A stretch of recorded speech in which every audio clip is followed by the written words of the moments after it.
Hey guys, I'm Papa Pete, back here on Console Purist. You know Console Purist, the Facebook group, 17,000 people strong, people who love to talk about all kinds of console games, from retro games back in the early 70s to the modern games of today. Check it out on Facebook. Anyway, I'm back with my bi-weekly review of a classic Atari 2600 game, and today, nothing's bigger in the news than the release for the PS4 Spider-Man, so I'm going to go back and take a look at Spider-Man by Parker Brothers on the Atari VCS. Stick around, we'll take a look.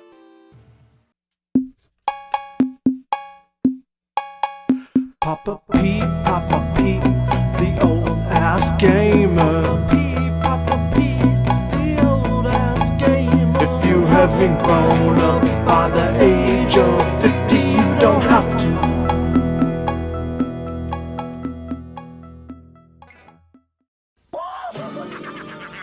I'll blow this town to smithereens! Time bombs! Try to get up there in time, Spider-Man! Watch me cut my web, Goblin. Watch yourself fall, Silk Slinger! Gotta stop the bombs in time. If I don't get you, webhead, my diagnosis will! Holy Hannah! And you're running out of fluid! Is this more action than even Spider-Man can handle? Spider-Man, a video game from Parker Brothers, the ones to beat. Now guys, Spider-Man is one of the most iconic heroes in the history of comics, and he's been more than well represented in the world of video games over the years. Not even including the games where he's been a character as part of the Marvel Universe, he's been the main character in over 35 games himself. Now there have been some great Spider-Man games over the years. Some of the examples of really good games are Spider-Man and Spider-Man 2 that were out like in the era of the GameCube. I have it for the GameCube and the Xbox. It's available on the PS2 as well. But there's been some equally crappy ones such as The Amazing Spider-Man Web of Fire that's out on the 32X. Now, I haven't got it here to show you, but did you realize that RGT a couple years ago at Too Many Games paid over $300 for that pile of junk? Yeah, really. Well, with the release, like I said before, of the new Spider-Man game on the PS4, it's been the hot topic in the gaming world. Well, in true Papa Pete fashion, I'm not interested in the latest game in the Spider-Man saga. I'm going to talk about the first one. Parker Brothers published the first ever Spider-Man video game for the Atari VCS back in 1982. In fact, it was the first video game ever to feature a character from the Marvel Universe. Parker Brothers, of course, are most known as being great publishers of board games for over 100 years. But back in 1982, they decided to jump headfirst into the world of video games. They started producing games for the Atari VCS, the Atari 5200, the ColecoVision, the Intellivision, and even some for the Odyssey 2. Starting with great arcade licenses for games like Frogger, Super Cobra, Tutankhamun, and Q*bert, it didn't take Parker Brothers very long before they started going into some licenses for TV shows, movies, and comics, and they get into things like G.I. Joe, Star Wars games, and of course, Spider-Man. The story behind this game has the Green Goblin terrorizing the city of New York by planting bombs in various skyscrapers, as well as a smart bomb at the top of each one. Now Spidey has to use his web to climb to the top of the building, capturing criminals, defusing bombs, and then finally defusing the smart bombs and defeating the Green Goblin along the way. Spidey has a limited amount of web fluid that's indicated by the little bar down at the bottom right of the screen. It's almost like a timer. Now, as Spidey climbs the building, he can swing his body over top of criminals in the windows, capturing them, or over top of the bombs before they go off in the girders. And in both cases, he gains a little bit of web fluid as he captures them or defuses the bombs. If you make it the whole way to the top of the building, you have to work your way around the Green Goblin, because you can't capture him. And you have to get up past and swing your body over top of the super bomb, and that defuses the super bomb, and you defeat the Green Goblin, and then all you do is you go and you start at the bottom of another more difficult building. The game's based on points. You can't end the game and win, you're simply trying to score as many points as possible by defusing as many smart bombs as possible. You cast your web by pointing up on the joystick in one of the upward directions and hitting your button. The web shoots out and you release the button when the end of the web is over top of part of the building. If you miss and hit a window or miss the building or hit in between the girders, the web doesn't stick, Spider-Man starts to fall, and you have to cast your web again, grabbing onto the building to save yourself. If you don't save yourself and you fall the whole way to the ground, you hit with a splat, and you lose a life. One other thing, I mentioned before that you capture the criminals by passing your body over top of them in the window, or you defuse a bomb by passing your body over top of the bomb before it blows up.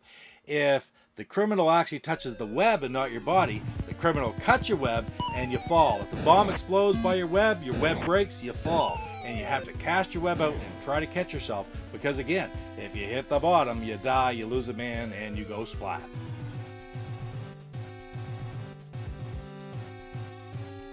The graphics in Spider-Man are pretty good. Spidey is a nice red and blue. The Green Goblin's green and purple. Yeah, they're both a little blocky, so are the criminals, but overall you can identify who they are, you can tell what it's supposed to be. The web swinging actually is really smooth. I kind of enjoy just swinging around the building, going back and forth one side to the other as you're working your way to the top. The smoothness of it is pretty good, and it looks very good.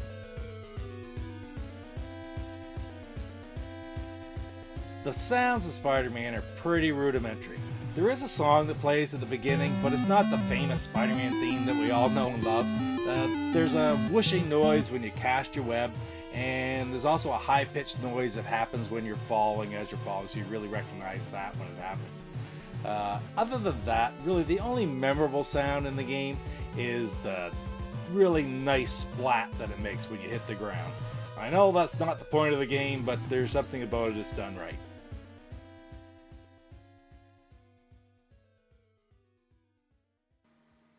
There isn't much variety. There's 6 games on the cartridge, but frankly it's just 3 different difficulty levels, easy, medium, and hard, and 1-player and 2-player versions for each. That's it, 6 games. Even the difficulty switches on the console don't do anything to change the gameplay. Alright guys, let's try it out. Let's play a little bit of Spider-Man. Alright, here we are on level 1. I'm going to hit the button. And away we go. Let's just start climbing. Swinging back and forth. See how I can just like that, cut the web and I died. You want to be really careful getting that web out too long.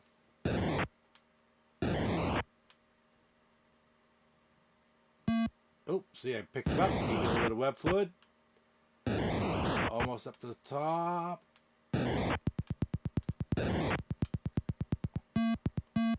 There, look at that. A little bit of web fluid. See if I can catch that web. Yeah, that's good. Now, where do I want to go? Try to go over here and up to there. Get up this way. Now the Green Goblin right over top of me. He's just going to swing over. I'll try to get up here. And then over. Oh. There it is. I touched it. That's all you have to do is get in there and touch that. Pass the Green Goblin. 500 points. Now, a little bit harder building. We'll go one more time.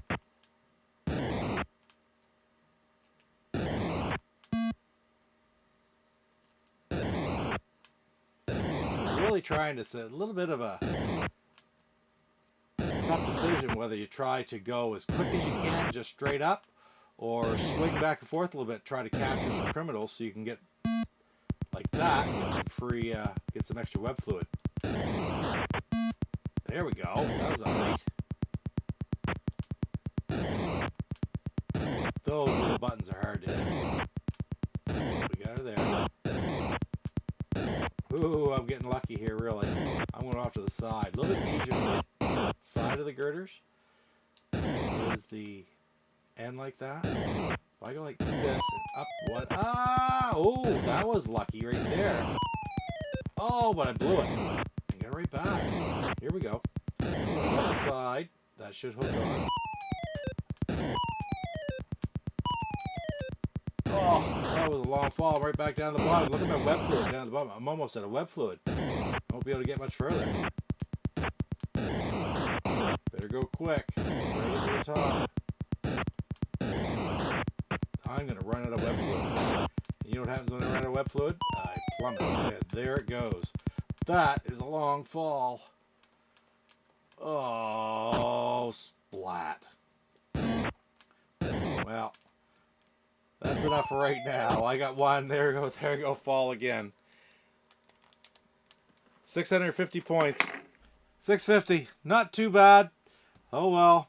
A little bit more practice, maybe I'll do better. Still not too bad of a game. And there's no denying that's Spider-Man. Over the last year or so, I've seen quite a few different reviews and features featuring this Spider-Man game on YouTube, and frankly, most of them aren't very positive. They all sort of say the same type of things, that it's too simple, or it's missing different features that more modern Spider-Man games have, like fighting or other things like that. Well, you know, to tell the truth, this kind of pisses me off, because frankly, you can't compare an Atari game to a game like you find like the new PS4 game, or even something like on the GameCube or the Xbox, because of course these are going to have much more detailed gameplay, and they're going to encompass much more aspects of the Spider-Man world. What you have to consider is if the game uses the technology available at the time to best represent the scenario or the story like a Spider-Man game, taking into consideration the limitations that were there at the time. Parker Brothers Spider-Man looks like a Spider-Man game. It has web slinging, it has wall crawling, it has the Green Goblin and swinging on the webs and skyscrapers. And back in that day, when there was nothing else available, it let kids pick up a game and pretend to be Spider-Man. And it took all the technology that was capable in the Atari 2600 and it represented it quite well. Could it have been better? Possibly. Was it a great game? Definitely not a great game. But overall, it did a good job recognizing what Spider-Man was and letting people in 1982 play as Spider-Man on a video game. So overall, I'm going to give Spider-Man by Parker Brothers a good rating. Well guys, that's it for my review of Parker Brothers Spider-Man for the Atari VCS. Don't forget to check out Console Purist. Again, it's a great Facebook site, Facebook group for people who love video games, all kinds of video games, retro games from back in the 70s, right up to the modern console games of today. If you like my video, please press that like button, comment, and subscribe, and we'll see you next time, guys. Take care. Papa P, the old ass gamer. Papa P, the old ass gamer. If you haven't grown up by the age of 50, you don't have to. You're watching Papa Pete, the old guy gamer. What?